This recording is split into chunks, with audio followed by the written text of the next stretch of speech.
বাসায় নিজের হাতে চটপটি বানিয়েছি। এখানে রান্না শেষ, সব উপকরণ একই সাথে দিয়েছি। এখন খাবো। অল্প পরিমাণে চিলি ফ্লেক্স দিয়েছি। এখানে আছে শসা, পেঁয়াজ এবং গাজর কাটা। এগুলো আমি অল্প অল্প নিয়ে নিব চটপটির মধ্যে।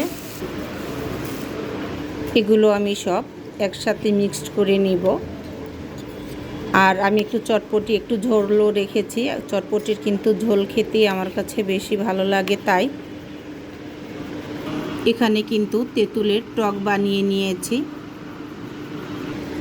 আমার মাখানো শেষ। এখানে আছে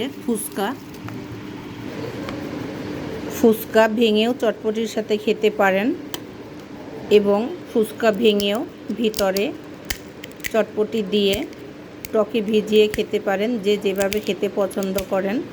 আমার চটপটিও খাওয়া হলো এবং ফুচকাও খাওয়া হলো। আমার কিন্তু ফুচকা ভেঙে চটপটির সাথে খেতে ভালো লাগে না।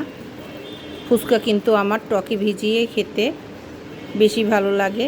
তো যে যার মতো খেতে পছন্দ করেন অবশ্যই খাবেন। তো আমি ভিজিয়ে নিচ্ছি। সেই মজা হয়েছে খেতে।